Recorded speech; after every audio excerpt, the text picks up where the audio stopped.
Hello students. हम लोग आज अपने अकाउंट्स के क्लास 11th के सेकेंड चैप्टर के फर्दर टॉपिक के बारे में पढ़ने जा रहे हैं। हमारा नेक्स्ट टॉपिक क्या है? Systems of accounting. तो अकाउंटिंग को करने के अकाउंट क्या होता है, हमने पढ़ा है कि अकाउंटिंग क्या होती है। तो अकाउंटिंग को करने के तरीके होते हैं। There are two systems of accounting. पहला क्या है? Double entry system. Double entry system आपको नाम से समझ में आ रहा है, डबल यानी कोई चीज़ दो चीज़ हो रही है, डबल डबल हो रही है, दो बार हो रही है। तो डबल एंट्री सिस्टम क्या कहता है कि कोई भी ट्रांजैक्शंस जो होते हैं उसके हमेशा दो इम्पैक्ट होते हैं। तो जो भी आप अकाउंटिंग करेंगे तो उनको दो जगह पे आप उसकी अकाउंटिंग करेंगे। कैसे? मतलब फॉर एग्जाम्पल, अगर किसी चीज़ का आपको बेनिफिट मिल रहा है तो किसी चीज़ का बेनिफिट आप दे भी रहे होगे। अगर कोई लेने वाला है तो कोई देने वाला होगा। अगर कुछ आ रहा है तो कुछ जा भी रहा होगा। तो ये डबल एंट्री सिस्टम होता है जहाँ पे वो दोनों दो जगह पे उसके इम्पैक्ट दिखाई पड़ते हैं। यानी दो वर्ड्स को याद कर लीजिए, शायद जो आपके अब अकाउंटिंग के टर्म्स में आपकी एंट्री होने वाली है। तो debit and credit, it means कि डबल एंट्री सिस्टम में अगर कुछ डेबिट हुआ है तो दूसरा अकाउंट क्रेडिट भी होगा, अगर कुछ क्रेडिट हुआ है तो दूसरा अकाउंट डेबिट भी होगा। ये होता है double entry system. Double entry system के कुछ फीचर्स होते हैं कि वो कंप्लीट होता है, क्योंकि डबल एंट्री सिस्टम में दोनों इम्पैक्ट दिखाई पड़ते हैं, दोनों तरफ के लोगों के, दोनों तरफ के अकाउंट्स की इंफॉर्मेशन रहती है। तो डबल एंट्री सिस्टम जो अकाउंटिंग का सिस्टम होता है वो एक कंप्लीट सिस्टम कहा जाता है, जिसमें सारी इंफॉर्मेशन मिल जाती है। एक्यूरेट, क्योंकि हम एकदम एक्यूरेटली दोनों साइड के इंफॉर्मेशन को हम लोग रिकॉर्ड करते हैं, तो वो एक एक्यूरेट हमको रिजल्ट देता है। डबल एंट्री सिस्टम रिलायबल, अब क्योंकि ये कंप्लीट इंफॉर्मेशन देता है और इसकी जो भी इंफॉर्मेशन आउटपुट होता है वो कैसी होती है, वो रिजल्ट जो होती है वो एक्यूरेट होती है। तो इसीलिए क्योंकि वो कंप्लीट और एक्यूरेट होता है इसलिए वो रिलायबल भी होता है। हम उस पर रिलाय कर सकते हैं, उसके आधार पर डिसीजन ले सकते हैं। मेंटेनेंस की बात करें तो मेंटेनेंस कैसे होता है? मेंटेनेंस डबल एंट्री सिस्टम, बहुत से छोटे बिजनेसमैन, बड़े बिजनेसमैन, दोनों तरह के businessman double entry system follow करके अपने अकाउंट्स को मेंटेन कर सकते हैं। ओके, तो हमारा सेकेंड सिस्टम क्या है? Single entry system. Single entry system में क्या होता है? डबल एंट्री में डबल इम्पैक्ट होता है, सिंगल एंट्री में सिंगल। सिंगल एंट्री सिस्टम में केवल एक तरफा रिकॉर्डिंग ही करी जाती है, दो जगह इम्पैक्ट आएगा ऐसा नहीं है, जो एक चीज़ की ही रिकॉर्डिंग करी जाती है। तो इसके फीचर क्या निकल के आते हैं कि ये इनकम्प्लीट होता है। डबल एंट्री सिस्टम में दोनों साइड के कुछ अगर आ रहा है, अगर हमने किसी चीज़ के आने की इंफॉर्मेशन लिखी है तो उसकी वजह से जो चीज़ गई है हम उसको भी रिकॉर्ड करते हैं। तो ये हो गया double entry system. But single entry में क्या करेंगे? अगर कोई चीज़ आ रही है, फॉर एग्जांपल हमने केवल आने की लिख रही है तो हम केवल आने का ही रिकॉर्ड करेंगे, क्या जा रहा है उसके बदले हम वो नहीं देख रहे हैं। तो ये क्या हो गया? इनकम्प्लीट इन्फॉर्मेशन होगी। हमें नहीं पता कि ये हमको मिल तो रहा है पर इसके बदले हम क्या दे रहे हैं, तो ये हो गया इनकम्प्लीट इन्फॉर्मेशन। तो सिंगल एंट्री सिस्टम में जो इन्फॉर्मेशन निकल के आती है वो कैसी होती है? इनकम्प्लीट होती है, सिस्टम इनकम्प्लीट होता है। नो यूनिफॉर्मिटी, कोई डिफिनेट नहीं होता है कि कब हम लेने वाले को नोट करें, कब हम देने वाले को। फॉर एग्जाम्पल, अगर हमने 5 रुपए का कुरकुरे का पैकेट खरीदा, ठीक है, अब उस कुरकुरे के पैकेट को खरीदने का हम रिकॉर्ड करना चाहिए या उसको खरीदने के लिए जो हमने पैसे दिए उसको रिकॉर्ड करना चाहिए। सिंगल एंट्री सिस्टम में वो डिपेंड करता है, कहीं पे आप कुरकुरे नोट कर लेते हो, कहीं पे आप मनी नोट कर लेते हो। तो एक यूनिफॉर्मिटी नहीं रहती है, सेम नहीं रहते हैं, अलग अलग हो जाता है, डिफरेंस आ जाते हैं पैटर्न में, सिस्टम में। तो ये भी एक ड्रॉबैक ही हो गया। अनसिस्टमैटिक, कुछ सिस्टमैटिक नहीं होता है, कोई रूल्स एंड रेगुलेशन का सिस्टमैटिक नहीं होता है कि ये ऐसे ऐसे होगा। बस इन जनरल हमको जो सही, जितना हमारी समझ पहुंच पाती है उतना उसको उस अकॉर्डिंग करते हैं। नेक्स्ट है हमारा नॉट रिलायबल। अब क्योंकि ये इनकम्प्लीट होता है, यूनिफॉर्मिटी नहीं होती और ये सिस्टमैटिक भी नहीं होता, तो डेफिनेटली आप इस पर भरोसा नहीं कर सकते हो, आप इस पर रिलाय नहीं कर सकते हो, ये रिलायबल नहीं होता है। और हम बात करें सिंपल एंड फ्लेक्सिबल पर, क्योंकि इसमें ज़्यादा रूल्स एंड रेगुलेशंस नहीं होते हैं, कोई सिस्टमैटिक फॉर्मेट नहीं होता है, कोई यूनिफॉर्मिटी नहीं होती है, जब आप जैसे चाहे उसको वैसे रिकॉर्ड कर सकते हैं, इसीलिए ये सिंपल और फ्लेक्सिबल होता है। ओके, नेक्स्ट हमारा है बेसिस ऑफ अकाउंटिंग। हमने सिस्टम तो देख लिया कि हमें किस तरह से अकाउंटिंग करनी है, डबल एंट्री सिस्टम करना है कि सिंगल एंट्री सिस्टम। अब हम देखेंगे बेसिस, किस बेसिस पे हम अकाउंटिंग करते हैं। तो बेसिस के दो तरह के होते हैं, एक है कैश बेसिस, एक है अक्रूवल बेसिस। कैश बेसिस क्या होता है? Entries in the book of accounts are made when cash is received or paid and not when the receipt or payment becomes due। तो कैश बेसिस में क्या होता है, हम तब एंट्री रिकॉर्ड करते हैं जब हमारा जो इनकम या हमारे जो भी एक्सपेंडिचर होता है कुछ, वो हम एक्चुअल में करते हैं। फॉर एग्जाम्पल, आज हमें हर महीने की 1 तारीख को हमको रेंट देना पड़ता है। तो 1 तारीख को जो रेंट देना पड़ता है वो हमने जब तक दिया नहीं तब तक हम उसको रिकॉर्ड नहीं कर रहे हैं, अकाउंट नहीं कर रहे हैं। कब? जब कैश बेसिस है। जब हम उसको पेमेंट कर देंगे तो हम उसको रिकॉर्ड कर देंगे। ठीक है, इसका एग्जाम्पल दिखाते हैं आपको, आपकी बुक में दिया हुआ है। If office rent for the month of December 2014 is paid in January 2015। अगर दिसंबर का किराया आप जनवरी में पेमेंट कर रहे हैं तो आप उसको कब रिकॉर्ड करेंगे? आप तब रिकॉर्ड करेंगे जब आप पेमेंट कर रहे हैं, यानी कब? जनवरी 2015 में। एक और एग्जांपल देते हैं। अगर आपने कोई गुड्स क्रेडिट पे सेल किया है, मतलब क्रेडिट पे सेल करना मतलब हमने उसके बदले पैसे नहीं लिए हैं, उधारी पे हमने सेल कर दिया है। 2015 जनवरी में आपने किसी चीज़ को बेचा और आपने उसको पैसे उसके बदले में आपको अप्रैल में मिले हैं, तो आप कब रिकॉर्ड करोगे सेल हुई है? जनवरी में नहीं, आप लिखोगे आपने जब आपको अप्रैल में रिकॉर्ड करोगे जब आपको उसका पेमेंट मिल जाएगा। तो कैश बेसिस कहता है जब आपको कैश मिले तभी आप रिकॉर्ड करेंगे। ओके, जब तक आपको कैश नहीं मिलता या फिर आप कैश पेमेंट नहीं कर देते, आप किसी भी तरह की अकाउंटिंग नहीं करेंगे, रिकॉर्डिंग नहीं करेंगे। तो इसमें क्या है, ये incompatible with the matching principal है। हमारा मैचिंग प्रिंसिपल क्या कहता है कि हमारे रिवेन्यू और एक्सपेंडिचर हमेशा इक्वल होने चाहिए, राइट। हम जो खर्च कर रहे हैं और हम जो कमा रहे हैं वो हमेशा बराबर होना चाहिए। पर अगर हम कैश बेसिस को देखेंगे तो क्या ऐसा होगा? नहीं, ऐसा नहीं हो पाएगा। क्यों? फॉर एग्जाम्पल, हमने पेमेंट कर दिया, इनकम ड्यू थी, हमने पेमेंट कर दी। पेमेंट जब तक हम कैश में नहीं करेंगे तब तक पेमेंट होएगी नहीं, तो हम उसको मैच कैसे कर पाएंगे, है ना। फॉर एग्जाम्पल, हमारे पास इनकम तो हो गई थी, फॉर एग्जाम्पल हमारी इनकम हो गई है, इस महीने हमको 1 लाख रुपए मिले, पर रेंट क्योंकि हमने पे नहीं किया है, राइट। पर हमने रेंट को पेमेंट तो करना है ना, इस साल नहीं पर करना तो है ही है ना। अगर हम जब चाहे तब पेमेंट करें, तो हमने उसको माइनस ही नहीं किया, तो हमारा एक्सपेंसेस तो अलग हो गए, रिवेन्यू अलग हो गया। तो मैचिंग प्रिंसिपल जो होता है वो क्या कहता है, revenue should match to its expenses. पर जब हम कैश बेसिस करते हैं तो हमारे रिवेन्यू हमारे एक्सपेंसेस से मैच अक्सर नहीं कर पाते हैं, तो ये इनकम्पैटिबल है आपके मैचिंग प्रिंसिपल से। ठीक है, क्योंकि हमारा उसी पीरियड में फॉर एग्जाम्पल हम जनवरी का हिसाब कर रहे हैं। अब जनवरी की हमारी सैलरी तो मिल गई, जनवरी का बिजली का बिल, जनवरी का घर का किराया, पानी का बिल और छोटे मोटे राशन के खर्चे, ठीक है। ये हो गया हमारा income is equal to expenditure, तो ये हो जाएगा हमारा। लेकिन जब हमने पेमेंट ही नहीं किया एक्सपेंडिचर, हमने पेमेंट ही नहीं किया, पर हमारा वो तो एक्सपेंस तो हुआ है ना, तो हम कैसे, तो हमारा रिवेन्यू तो मैच करेगा ही नहीं एक्सपेंडिचर से, तो क्या हो जाएगा, ये मैचिंग प्रिंसिपल के अलग हो जाएगा। इनअप्रोप्रिएट फॉर मोस्ट ऑर्गेनाइजेशन, क्योंकि अब ये बहुत सारे ऑर्गेनाइजेशन के लिए इनअप्रोप्रिएट है। क्यों? क्योंकि जब आप प्रॉफिट कैलकुलेट करते हैं तो प्रॉफिट कैलकुलेट करने का तरीका क्या है, हमारी जितनी इनकम हुई उसमें खर्चा माइनस कर दो, जो बच गया वो क्या हुआ, हमारा प्रॉफिट, राइट। पर क्योंकि हम खर्चा तो तब रिकॉर्ड कर रहे हैं जब हम कर रहे हैं, तो इट मीन्स हमारा कोई खर्चा ही नहीं हुआ इस साल। इसका मतलब फॉर एग्जाम्पल, अगर आपने इस साल ना ही कोई बिल पेमेंट किया, कुछ पेमेंट नहीं किया, तो क्या आपने कोई खर्चा नहीं किया? क्या आपको प्रॉफिट ही प्रॉफिट हो गया?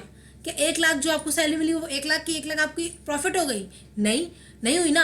लेकिन जब आप रिकॉर्डिंग करोगे तो आप क्या लिखोगे, आप तो ये लिखोगे प्रॉफिट हमारा 1 लाख है, तो रॉन्ग आपका रिप्रेजेंटेशन हो जाएगा, इन्फॉर्मेशन रॉन्ग हो जाएगी। अब आप डिसीजन लोगे कि अब ये 1 लाख रुपए मेरे पास जो प्रॉफिट है इसको री इन्वेस्ट करेंगे, पर क्या हुआ, अगले साल आपको वो पेमेंट तो करना पड़ेगा ना पिछले साल का जो आपने नहीं किया था। अब क्या करोगे, आपके सारे डिसीजन, सारे प्लानिंग वो गड़बड़ हो जाएंगी। तो ज़्यादातर ऑर्गेनाइजेशन कैश बेसिस को फॉलो नहीं करती है।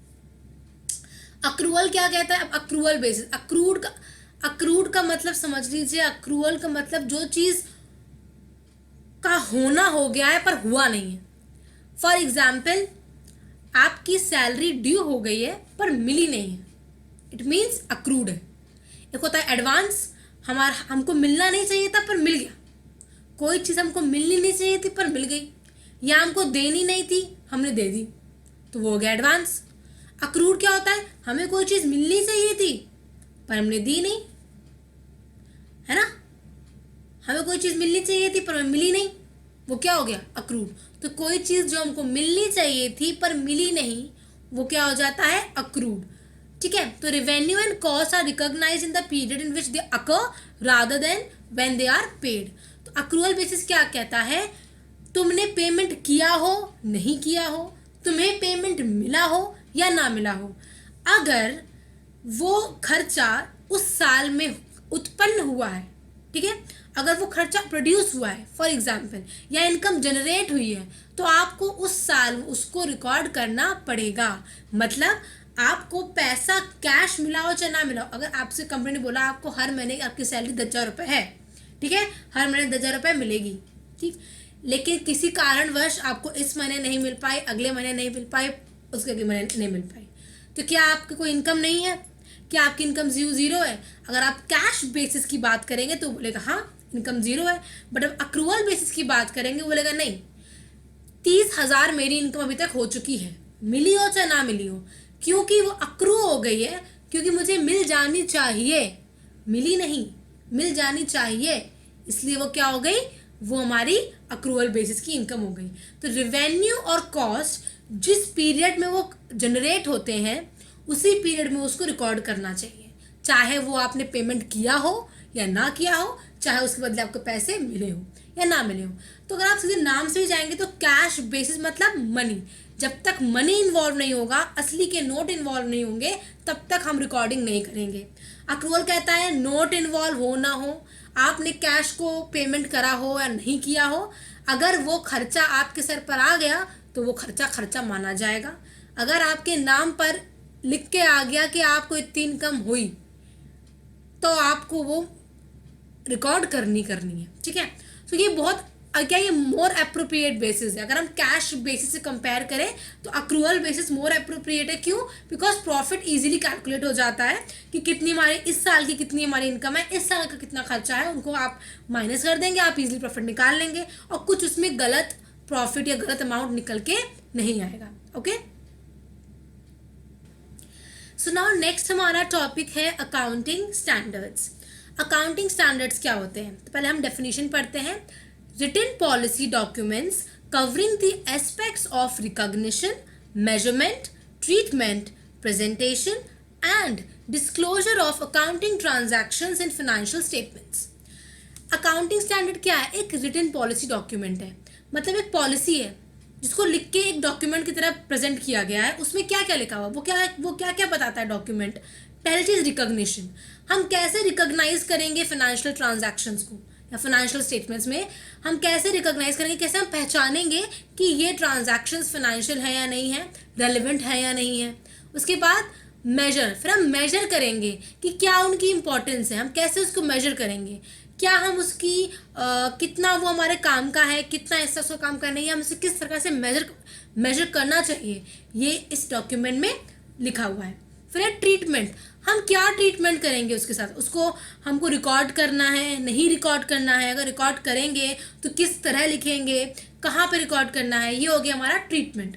फिर प्रेजेंटेशन, फिर जो भी हमारी फाइनेंशियल इंफॉर्मेशन है, जो भी हमने जनरेट करी है, उसको कैसे प्रेजेंट करना है, कैसे उसको दिखाना है, किस वे में वो दिखना चाहिए। And disclosure of accounting treatment, and disclose करना है कि हमें किस चीज़ को हमें डिस्क्लोज करना है, किसको नहीं डिस्क्लोज करना है, किसको मतलब क्या चीज़ें हैं जिसको हमें बताना है कि हमने किस प्रकार से इस चीज़ को सॉल्व किया है, किस प्रकार से सॉल्व नहीं किया है, किसको दिखाना ज़रूरी है, दिखाना ज़रूरी नहीं है। ये सारी इंफॉर्मेशन, ये सारी चीज़ों से संबंधित जो जानकारी है वो अकाउंटिंग स्टैंडर्ड्स में कही जाती है। अकाउंटिंग स्टैंडर्ड्स एक डॉक्यूमेंट है जिसमें ये सारी जानकारी लिखी हुई हैं कि इसके अकॉर्डिंग ये करेंगे, अगर ऐसा होगा तो ऐसा करना है, अगर ऐसा बिजनेस में है तो ये चीज़ करेंगे। तो ये क्या है, हमारा डॉक्यूमेंट है जिसमें पॉलिसी लिखी हुई है कि कैसे आपकी अकाउंटिंग वर्क करती है। नेक्स्ट है नीड। अब है अकाउंटिंग स्टैंडर्ड्स की ज़रूरत क्या है। Uniformity and full disclosure of relevant information. पहली चीज़ हम ये जानते हैं कि पूरा हर बिजनेस अपना अपना अकाउंटिंग करता है। हमने बात करी थी, हम अगर सब लोग अपने अपने तरह से अकाउंटिंग करेंगे तो हमारे लिए कंपेयर करना मुश्किल हो जाएगा दो कंपनीज के बीच कि कौन बेटर है कौन बेटर नहीं है या कुछ भी। तो कंपेयर करने के लिए सब लोग अगर सेम तरह से अकाउंटिंग करेंगे तो हम लोग कंपेयर कर पाएंगे। तो यूनिफॉर्मिटी लाने के लिए हमें अकाउंटिंग स्टैंडर्ड्स की ज़रूरत है कि मतलब कहीं तो लिखा होगा ना जिसके अकॉर्डिंग हम फॉलो करेंगे, कहीं तो रूल्स लिखे होंगे कि हमें ऐसे करना है, कि मतलब हम कैसे मान लें कि कैसे करना है, कैसे पता चलेगा क्या करना चाहिए। तो uniformity and disclosure, full disclosure मतलब हाँ, हमारे अकाउंटिंग के कंसेप्ट बोलते हैं कि फुल डिस्क्लोजर होना चाहिए रेलिवेंट इन्फॉर्मेशन का, कोई भी चीज़ छुपी नहीं रहनी चाहिए। तो अब कौन सी चीज़ रेलिवेंट है कौन सी रेलिवेंट नहीं है, किसका फुल डिस्क्लोजर करना है किसका करना ज़रूरी नहीं है, ये सारी इन्फॉर्मेशन हमें कहाँ से मिलेगी, वो हमें अकाउंटिंग स्टैंडर्ड्स ही बताती हैं। ठीक है, accounting standard facilitate the scope of those alternatives which fulfill the basic qualitative characteristic of true and fair financial statements। तो बेसिकली हमें चुनाव करने में हेल्प करती है अकाउंटिंग स्टैंडर्ड्स कि हमारे पास ये ऑप्शंस हैं किसी चीज़ को करने के, तो इनमें से हम कौन सा चूज़ करें। अब अकाउंटिंग स्टैंडर्ड्स के बेसिस पर जो जो चीज़ें टिक होती जा रही हैं, बिकॉज अकाउंटिंग स्टैंडर्ड्स क्या करते हैं, अकाउंटिंग स्टैंडर्ड्स ऐसे rules and regulations and policies और आपको सोल्यूशन प्रोवाइड करते हैं कि जब भी आप कभी फंस जाए अकाउंटिंग को रिकॉर्ड करने में या उसको प्रेजेंट करने में, तो आप उसका सहारा लेकर आप इजीली और बेस्ट वे में क्वालिटी रिजल्ट लेके आ सकते हैं। कहते हैं ना, इन्फॉर्मेशन बहुत अच्छी होनी चाहिए ताकि वो यूज़ की जा सके। तो मतलब बहुत ही अच्छी क्वालिटी की बहुत ही यूजफुल इंफॉर्मेशन प्रेजेंट करने में हेल्प करती हैं अकाउंटिंग स्टैंडर्ड्स। ओके, ना बात करते हैं बेनिफिट्स। क्या हमें बेनिफिट होता है अकाउंटिंग स्टैंडर्ड्स का? Eliminate variations in accounting treatment, क्योंकि हम बात करते हैं क्योंकि ये यूनिफॉर्मिटी हमको प्रोवाइड करवाती है। जब यूनिफॉर्मिटी रहेगी तो जो वेरिएशंस होते हैं अकाउंटिंग ट्रीटमेंट में, कि हमने यार पिछले साल हमने जब यही सेम केस था हमने कुछ और तरीके से हमने उसको लिख दिया था, इस साल कुछ और लिख रहे हैं, ऐसा कभी नहीं हो सकता। अगर हम अकाउंटिंग स्टैंडर्ड को फॉलो करेंगे तो हम हर साल, चाहे 10 साल बाद, हम हर साल सेम कॉन्सेप्ट ही अपनाएंगे, सेम ट्रीटमेंट ही लेंगे। तो हमारा जो वेरिएशंस होते हैं, जो अलग अलग जो डिफरेंसेस आते हैं रिकॉर्डिंग में, ट्रांजैक्शंस में, वो अकाउंटिंग स्टैंडर्ड्स की वजह से नहीं आते हैं। ठीक है, तो कोई वेरिएशंस नहीं रहता है। डिस्क्लोजर ऑफ सर्टेन इन्फॉर्मेशन, कुछ ऐसी इन्फॉर्मेशन होती है जो स्पेसिफिकली शायद बेसिकली आपका लॉ नहीं बोलता, जो फॉर एग्जांपल गवर्नमेंट होती है वो प्रेस्क्राइब करती है कि आपके ये इन्फॉर्मेशन आपको प्रोवाइड करना है, राइट। तो अगर गवर्नमेंट नहीं मांग रही है तो बेसिकली आप वो इन्फॉर्मेशन क्यों दोगे, राइट। लेकिन आप जैसे जानते हैं जो भी आप अकाउंटिंग इन्फॉर्मेशन क्रिएट करते हैं वो केवल गवर्नमेंट के लिए तो करते नहीं है, बहुत सारे अन्य लोग हैं उनके लिए भी करते हैं। एम्प्लॉयज़ हो गए, इन्वेस्टर्स हो गए, क्रेडिटर्स हो गए, सप्लायर्स हो गए, क्लाइंट्स हो गए, बहुत सारे लोग हैं। अब उनको लिए क्या रेलिवेंट है ये हमें कैसे पता चलेगा, तो ये हमें अकाउंटिंग स्टैंडर्ड्स में बता देते हैं। तो ऐसी बहुत सारी इन्फॉर्मेशन जो हम, क्योंकि सरकार नहीं मांगती है, हम उसको इंपॉर्टेंस नहीं देते हैं, डिस्क्लोज नहीं करते हैं, पर वो अकाउंटिंग स्टैंडर्ड्स जो होती हैं वो उस अकॉर्डिंग सेट होती है कि वो इन्फॉर्मेशन भी डिस्क्लोज हो जाती है, जिससे सभी लोगों को बेनिफिट मिलता है अकाउंटिंग का। ओके, थर्ड है facilitate comparability between financial statements. तो हम लोग इजीली कंपेयर कर पाते हैं, चाहे विद इन अ फर्म हो, एक पीरियड से दूसरी पीरियड के हम कंपेयर कर रहे हो, या फिर दो अलग अलग फर्म या बिजनेस कंपनीज को हम कंपेयर कर रहे हो, तो हम इजीली कंपेयर कर सकते हैं क्योंकि हमने एक जैसा ही अकाउंटिंग ट्रीटमेंट रखा है, हमने एक जैसे अकाउंट्स मेंटेन कर रखे हैं, तो कंपैरिजन हमारे लिए पॉसिबल हो जाता है। अब लिमिटेशंस क्या है? Makes choice, because accounting standard basically वो आपको चूज़ करना पड़ता है कि ये तरीका इनमें से बेस्ट कौन सा, वो चूज़ करेंगे। जब चॉइस करने की बात आती है तो इट इज़ वेरी डिफिकल्ट, कभी कभी हम लोग गलत चॉइस ले लेते हैं। तो अकाउंटिंग स्टैंडर्ड हमें चॉइस देता है, आप ये कि इस चीज़ को करने के 3 तरीके हैं, आप तीनों में से कोई तरीका आप कर सकते हैं। तो आपने क्या चूज़ किया उस पर डिपेंड करता है आपका रिजल्ट क्या आएगा। तो वो चूज़ करना भी एक डिफ़िकल्ट टास्क है, उससे आपकी इन्फॉर्मेशन गलत भी हो सकती है। Rigidly followed and fails to extend flexibility. अब क्योंकि स्टैंडर्ड लिखे हुए हैं तो अक्सर हम लोग उसमें ज़्यादा गौर नहीं करते, जो लिखा हुआ है वो फॉलो करते हैं। तो कभी कभी जब कुछ नया बिजनेस में चेंज आया, एनवायरनमेंट चेंज हो गया, नई तरीके के बिजनेस आ गए, तो उनके लिए शायद स्टैंडर्ड्स में कुछ इन्फॉर्मेशन दी ना हो, या जो दी हो इन्फॉर्मेशन वो काफ़ी ना हो। बट क्योंकि हमारे पास क्योंकि अकाउंटिंग स्टैंडर्ड्स इतने रिजिड होते हैं, रिजिड मतलब जो चेंज नहीं हो सकता, जो बहुत ही फिक्स रहता है, जो जिससे बदलाव नहीं आ सकता, वो क्या होता है, रिजिड। तो अकाउंटिंग स्टैंडर्ड कैसे होते हैं, वो रिजिड होते हैं और उनमें चेंज लाना आसान नहीं होता है। उसमें चेंज लाने के लिए बहुत लंबा प्रोसीजर होता है और बहुत ही टाइम टेकिंग भी होता है।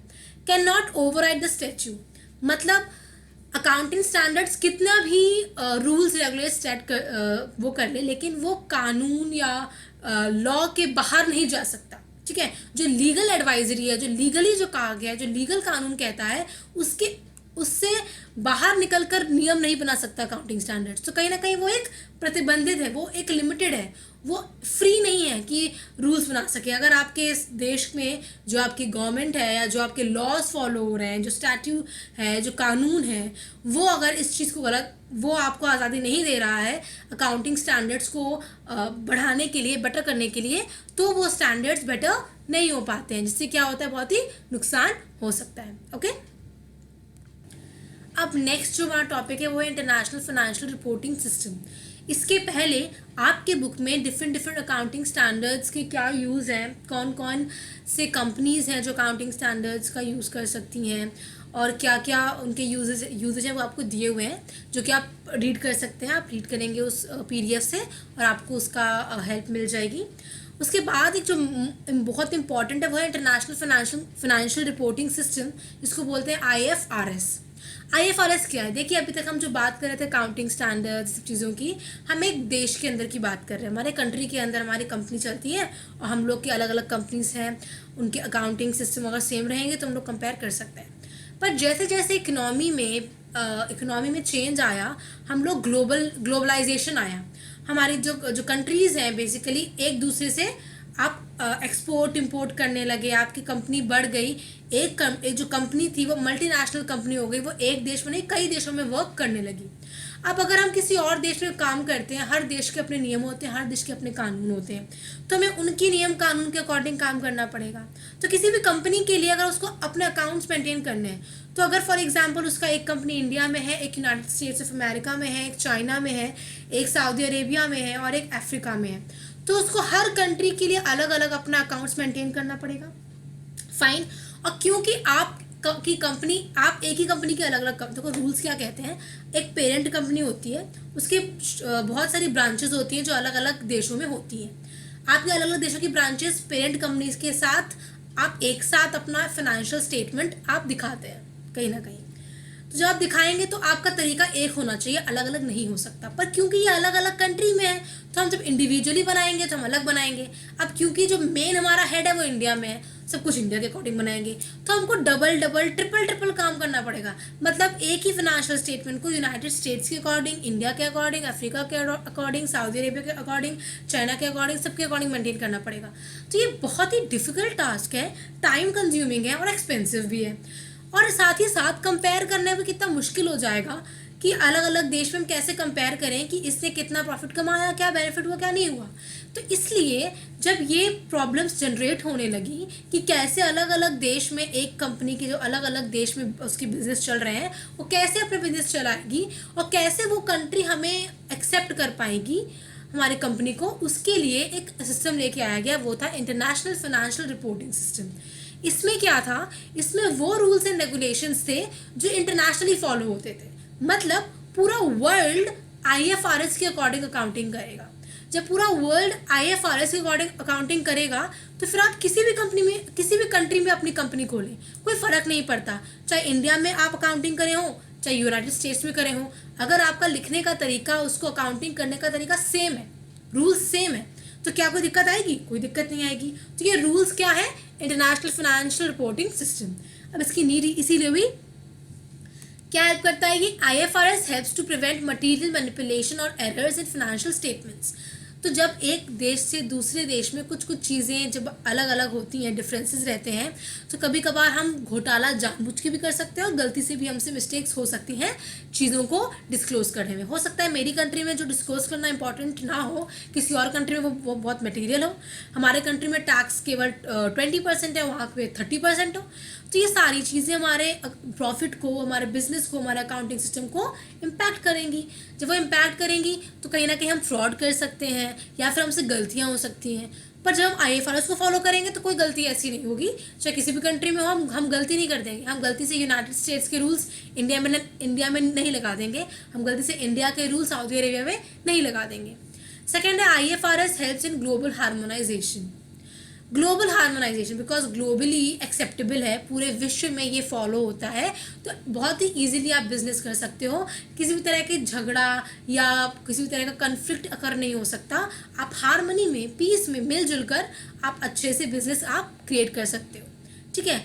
फैसिलिटेट्स ग्लोबल इन्वेस्टमेंट, तो क्योंकि अगर आपकी इन्फॉर्मेशन जो है IFRS से क्रिएट करी गई है तो दूसरे कंट्री के जो इन्वेस्टर्स हैं उनको भी आपकी इन्फॉर्मेशन समझ में आ पाएगी, वो भी कंपेयर कर पाएंगे कि मैं अपनी कंट्री में इन्वेस्ट करूं कि इस कंपनी में इन्वेस्ट करूं, और आपको दूसरे बाहर के देशों से भी इन्वेस्टमेंट मिलने में हेल्प मिलती है।